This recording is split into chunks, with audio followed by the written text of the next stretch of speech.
it's Claydale and Liz, and we are in the Old First Ward at the Steel Museum today. You can see the very cool Bethlehem steel sign in the background. It's a treasure of Buffalo, and we hope that we're going to unlock some good stuff today and share it with you. So we're going to head inside and meet up with the president of the museum. Okay, good morning, everyone. My name is Don Williams. I'm president of the Steel Plant Museum of Western New York. The Steel Plant Museum is primary mission is educational. We also have many artifacts here from not just Bethlehem Steel, from all the steel plant operations in the Western New York area. But for many years, it supported many people, businesses throughout Western New York. At one time, the Lackawanna operation of Bethlehem Steel had over 20,000 employees. Republic Steel, somewhere around 2,500 to 3,000 employees. And when those plants shut down in the early 1980s, it was devastating to the community, not only the workers, but also devastating to the community. It had its own police force, its own fire department, its own environmental department, division, and it was a self-contained. It was a city by itself, really.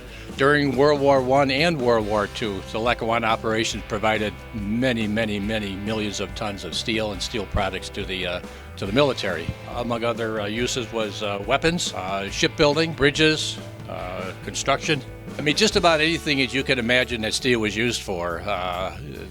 Bethlehem was one of the steel companies that provided. Here is one of the several windows that came off of what we call the old main office building at number 1 gate, the north end of the plant near the Union Ship Canal. There was a concerted effort to try to save the building, but at the end of the day, in 2013, the building was torn down, and we were able to save one of these windows that adorned the top of the building. We're also able to save one of the gargoyles, which is just above the window. People just love this artifact, or what was then known as the Lackawanna Iron and Steel Company.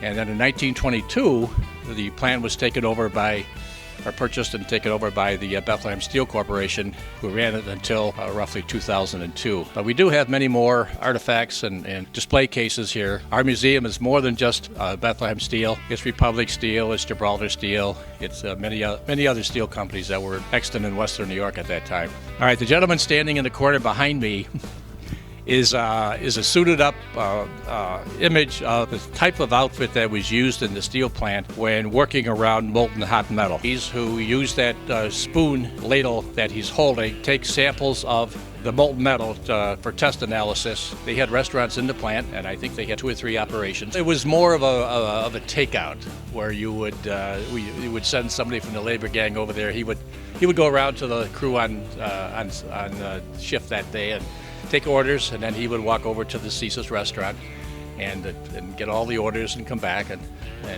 distribute those. The plant did run 24/7. There were 2 methods of making steel at Lackawanna. It was considered what's called an integrated mill, which makes iron and steel from scratch, from the ingredients. But the vessels that contained that molten metal were lined with brick, with refractory fire brick, and that kept the molten metal away from the steel shell.